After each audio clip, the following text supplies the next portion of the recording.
Diyos mío, Corazon de Mayo. Are. Oh. Yung may nahulog ah. Wala.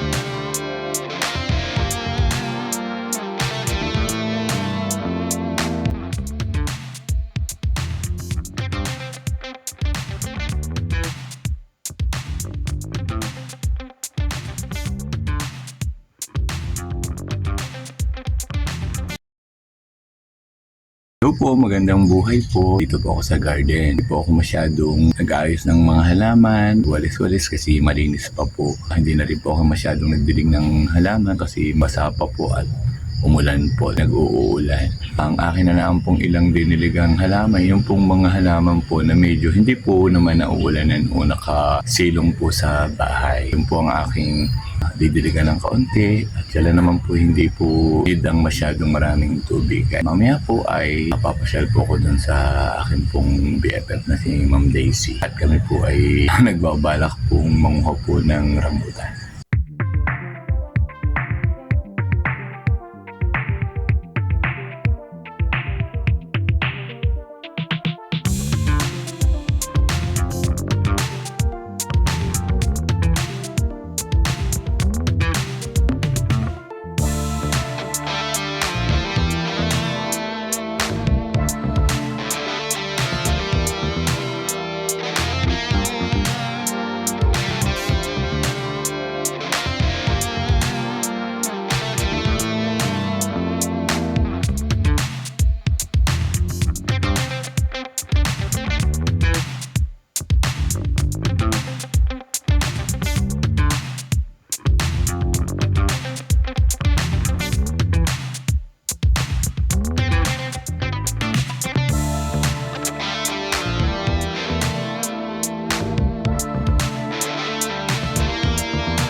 Mamaya po ay pupunta po ako doon po kay sa akin pong BFF at ako po ay naaya na manungkit nung kanyang mga ano po sa mangga ay lisaw na o tirang mga rambutan sa puno. Mag-i-enjoy daw po kami sa panunungkit at pangunguha. May mababa daw po siyang puno na rambutan at may mataas din po. Masyal daw po ako at nang makapanguha. Kaya po ako po ay mamaya po ay sasaglit po sa kanila pong ang tawag ko po sa kanilang lugar ay kaharian. Ito po ang garden ni Ma'am Daisy. Medyo malapit na po din sa aming bahay. Kaya po pag po siya po ay gustong mamasyal sa aming bahay at tumingin din po o tumampay po sa aking garden ay di nila po nilalakad lang po niya. Ito po ang daan naman po sa kanyang garden. Nilagyan po niya ng medyo ng pakiusap po, huwag harangan ang daan kasi po minsan po ay marami pong sasakyan na nakalagay po o nakaharang po sa kanyang dadaan ng pinto. Minsan po ay lalabas nga naman po siya, hindi po siya makadaan. Narito po ako sa kaharian po ni Ma'am Daisy. Ayan po, nangunguha po, nanunungkit po. Yan, itutur ko po kayo sa kanyang nakatuwa pong mga tanim na prutas. Papakita ko po muna sa inyo, ito pong harapan po ng kanyang garden na pag napapadaan po ako, talaga pong ako po ay tuwang-tuwa po kasi po ang ganda po ng mga bulaklak, tapos matatanaw po sa loob niya ang kanyang mga mababa pong bunga ng kanyang rambutan na sabi po niya ay marami na pong nakakuha o napanguha at ako po naman ay lagi na po niyang nabigyan, marami na po siyang ibigay sa aking rambutan. Kaya nga po ngayon pong araw na ito ay naisipan po naming manguha nga po, manungkit po at marami pa raw pong mga lisan. Ay meron po siyang puno po ng rambutan na mataas pero kailangan po namin sungkitin at marami pong bunga. Oo, Diyos mío, Corazon de Mayo. Are. Oh, yung may nahulog Wala pa rin. Yo, yun na nga, ano pa ta? May nagpatak po. Are, nagpatak. Hindi ako makasungkit at kahirap po ng panungkit kabigat. Yan, nakakatawa po din sa kaharian po ni Ma'am Daisy. At inyo po ang bababa ng rambutan.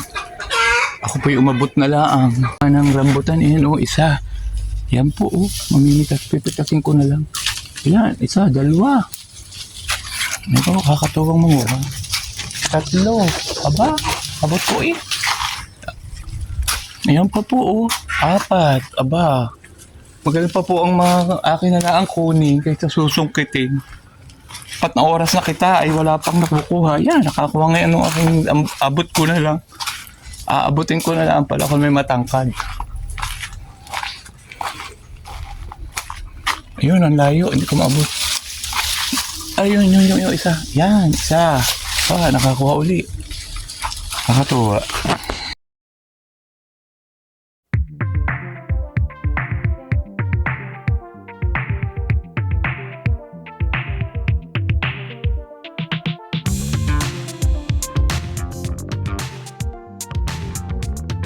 Ayan, siya na po ang pinanungkit ko at talaga pong ako po yung nanungkit ay magtatatlong oras na po yung dalawa lang ang aking nakuha.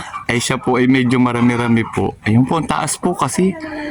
Pero may mababa naman po. Ayun po, kinuhanan ko kanina ng mababa. Dahan-dahan ang sungkit. Baka ang panungkit ito maguktok sa ulo. Ayan. Ayan, ang galing ho ay talagang Parihoy, sanay ng manungkit ng rambutan. Wala pa akong nalagyan. Yan, sanay na hong manungkit. Naka-isang sako na daw siya nung isang araw. Ngayon po ay so far po ay magpapalimang oras na po kami din Ay siguro po yung mga 10 na po ang nakuha namin. Natin na po. Tingnan nyo po. Ang kanya po ay para kaunti. Kita nyo po. Akin po ang madami. Kakatuwa. Samantalang dalawa lang po ang aking nakuha na nasungkit. Yan po. Ang una pong mangangain ko po ay ari pong ate at saka po aring mami. Tingnan po naman aring mami at talaga pong pagsahilig po niyan sa rambutan. Ay, parang siya na po ang uubos ng aking dala. Yan, ang tira. Nagtira naman ng ilan. Yun ang buto at aking itatanim, pupunlain. Nakakatuwa nga din po pala. Talaga nga po may tanim kayong rambutan, kung ano-ano po sa inyong bahay, mga gulay, mga halaman. Iba rin nga po pala ang may tanim ka po sa bahay na talaga naman nga po napapakinabangan. Kaya nga po sa face ko, ngayong araw pong ito ako po ay busog na busog. Gawa po talagang napupunta po ako sa nakapanukit po ako ng rambutan nga po doon po sa aking BFF na si Ma'am Daisy at sa akin pong kumaring Milet na may tanim din pong rambutan ay talaga pong nakahingi din po, nakapanungkit din po kami. Hindi na po nakakain ng tanghalian at talaga pong nabusog na. Ang sarap po ng kanilang rambutan. Gusto ko nga din po magtanim kaso late na po. Saka po sikip na po din sa garden. Ang narinig na lang pong prutas ay ari nga pong akin pong tanim na lukban po. Pero okay na din po. At isa naman po ang kapitbahay, iba rin pong prutas ang tanim. Kaya nagkakahingian na lang po kami. Hanggang dito na lang po. Marami pong salamat sa inyong pagsubaybay, panonood ng aking simpleng video. Bye-bye.